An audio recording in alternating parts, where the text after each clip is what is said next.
Hello everyone, nice to see you again. I hope you are doing well during this CCP virus pandemic. In our last 5 episodes, we discussed in detail how the Chinese Communist Party, the CCP's cover-ups and suppression of information has not only led to the global outbreak of COVID-19 or the CCP virus, but also misled the world and made other governments make wrong judgment and decisions in terms of how severe the disease was and how to contain and fight it. Today, let's continue to discuss what happened in February. On February the 10th, Fang Bing, a Wuhan resident who shot and uploaded multiple videos inside hospitals in Wuhan, which revealed the real dire situation, was arrested. His whereabouts is unknown till this day. Also on that day, the Chinese edition of the Epoch Times published an exclusive investigation gained through an undercover investigator. A Wuhan funeral home staffer admitted that 61% of the bodies burned there directly came from their homes, not from hospitals. The Epoch Times thus estimated that the death toll in China could be more than 10,000, while the CCP was only reporting 6% of the real deaths. The Epoch Times also reported that Zhou Peiyi, a Hong Kong resident hired by the University of Chinese Academy of Social Sciences, was fired after criticized on WeChat the social system for the loss of human lives during the epidemic. Also on that day, according to a deleted report from a Chinese media Economic Watch, a 70-year-old man, Mr. Liang, in Wuhan, killed himself by jumping out of the building after he suspected to have contracted CCP virus. He only said one sentence to his wife before he jumped: "I don't want to affect you." Similar cases like this have also been reported before, in which infected people choose to kill themselves as they couldn't be admitted into hospital, or could they stay at home as they didn't want to infect their families. Also on this day, an advanced team of international experts led by the World Health Organization (WHO) arrived in Beijing to help investigate China's coronavirus epidemic. On February 11th, China's top expert Zhong Nanshan, who was chosen by the CCP to announce that the disease is transmitted from human to human, did an exclusive interview with Reuters and said that the outbreak would peak in middle or late February and might be over by February. On February 13th, a nurse at a hospital in a county near Wuhan was forced to write a self-criticism statement for having posted cries for help on Weibo. She said in that post that she was a nurse of a people's hospital at her county, and they lacked supplies seriously and had to reuse their masks and other personal protective equipment. She was later forced by her workplace to write 3 self-criticism statements in a row for having publicly sought help, as this would expose the real and serious situation of her hospital, and that was allowed in CCP society. The CCP always needs to control what kind of information can be released. Also on that day, Hubei Health Commission published an update and announced 14,840 new cases had been confirmed on the previous day. Prior to that day, only 1,638 new cases were reported. The Health Commission explained that the reason for the abrupt jump was that it had changed the criteria for diagnosis and had included clinical symptoms as one of the criteria instead of only relying on virus testing results. On February 14th, 55-year-old Chang Kai, the director at the communication department at Hubei Film Studio, died. His death caused a lot of public attention, as 4 of his family members, including his sister and his parents, died out, one after another, in just 17 days. Both his parents were professors of Tongji Hospital in Wuhan, and Chiang Kai wasn't able to get his father admitted into the hospital, and that was why his entire family got infected. People were shocked by the fact that even such high-profile persons like Chiang Kai and his professor parents couldn't get treatment, and how fatal this virus could be. On February 15th, 40 mobile trash and animal corpse incinerators were sent to Wuhan. Each has a capacity to process 5 tons of trash and animal corpse and can finish the job in just 2 seconds at a temperature over 850 degrees Celsius or 1,562 degrees Fahrenheit. 5 tons of materials per day equals to about 75 dead human bodies or large animal bodies per unit per day. If we suppose each body was 66 kilograms, which is the average weight for male adults in China, 40 incineration ovens have the capacity to burn 3,030 human bodies per day, and this has not included the bodies burned and the dozens of regular incinerators at Wuhan that were all running 24/7. However, the CCP official death toll was hovering around only 100 at that time. Also on that day, CCP head Xi Jinping made censorship on the internet on anything concerning the virus even stricter, and human rights activist Xu Zhiyong, who had publicly asked Xi Jinping to apologize for his cover-ups about the virus and resign, was arrested.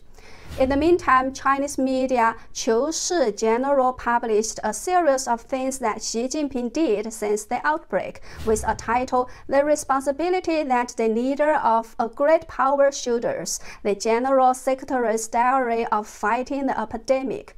This diary praises Xi Jinping for unifying the nation and leading a people's war against the epidemic.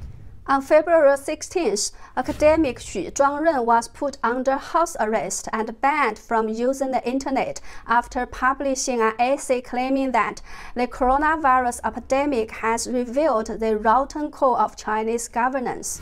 Also on that day, a paper posted on the International Scholarly Database ResearchGate by 2 Chinese scientists disappeared. The paper suggested that the virus may have originated from bats in 2 Wuhan laboratories rather than from wild bats. And the 2 Chinese scientists are Dr. Xiaobo Hai from South China University of Technology in Guangzhou and Dr. Xiao Lei from Wuhan University of Science and Technology.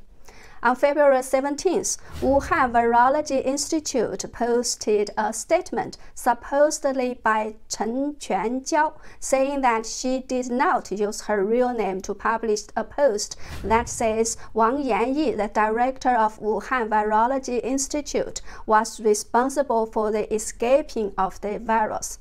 However, according to Sound of Hope Radio, a Chinese writer revealed that a relative of Chen Quanjiao sent him a private message saying that Chen Quanjiao was already controlled by the government, and the official statement on Wuhan Virology Institute's website was faked, and that Chen's original post was true. The CCP also tried to force her to appear on TV to make a confession, and that Chen was resisting the pressure.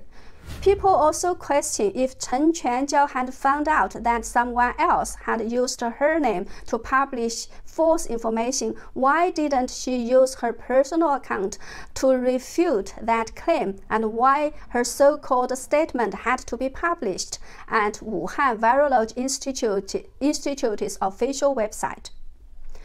On February 19th, the CCP expelled 3 Wall Street Journal reporters after the paper published an opinion article entitled "China is the Real Sigma of Asia."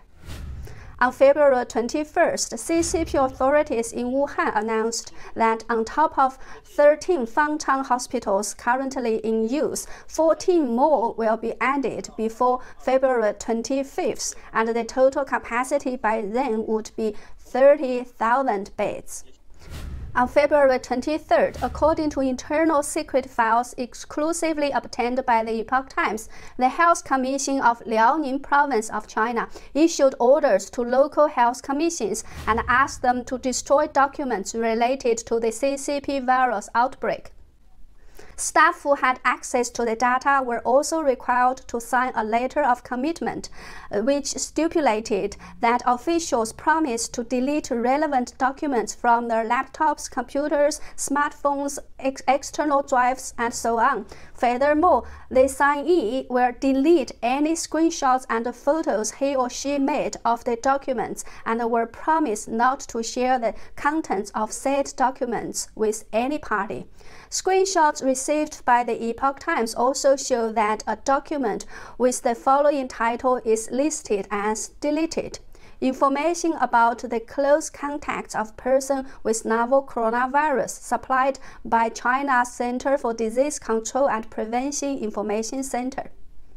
On February 24th, the WHO China Joint Mission on COVID-19 held a press conference in Beijing after its one-week field investigation in China. Bruce Orward, senior advisor to the Director General of the WHO and head of the foreign expert panel, said, "The measures China has taken offered experience of improving the global response to the disease, and if I had COVID-19, I'd want to be treated in China. To the people of Wuhan, it's recognized that the world is in your debt." On the following day, Bruce Orward admitted at a press conference in Geneva that the WHO China Joint Mission was formed under a request or a decision actually made by the President of China in a meeting with Dr. Tedros, with a joint feeling that China had done a huge amount of work and it could inform, say, both the global response as well as China's own response to have an independent mission come in and have a review and an assessment of what has been done and lessons for the way forward. One would doubt how independent the joint mission could be if it was formed under a request and a decision by the President of China in an attempt to glorify the huge amount of work that the CCP had done. Also on that day, a video showing a woman saying that she had seen several people wrapped into body bags while still breathing during the outbreak was circulated on the internet. On February 26, CCP's mouthpiece Xinhua announced the publication of a book by the CCP's Central Propaganda Department, which will be translated into 6 languages. The book explains how President Xi Jinping's outstanding leadership as a great power leader has defeated the virus. Also on that day, Li Zhehua, a former CCTV host, was taken away by police after he tried to do independent reporting from Wuhan. After about 40 days, on February 16th, a video of Li Zhehua was uploaded to YouTube, in which Li said that after he was taken away by police, he had been put under quarantine at 2 different places, with his phone and computer taken away and kept by a friend. He said the police had treated him nicely, and he had been with his family after the quarantine finished. However, people doubt how sincere his words are, saying this video looks like a hostage reading from a manuscript. On February 27th, China's top expert Zhong Nanshan said at a press conference in Guangzhou that the disease appeared in China first, but the virus may not necessarily have originated in China, indicating that the CCP was ready to try to blame other countries for the outbreak of the pandemic. On February 29th, China Daily, a state media organ, launched a coronavirus timeline but displays no information regarding events before January 25th. From the above discussion, we can see that throughout February, on the one hand, people were dying at alarming speed, but on the other hand, the CCP continued to suppress information and greatly underreported the infection and death numbers. As a result, a lot of countries in the world still thought this was not that serious a problem after all. Many governments did nothing or very little to prepare for the outbreak that would come very soon. Okay, that's all for today. Thank you for watching. Truth does save lives. Please subscribe to my channel and share it. Thank you again. See you next time.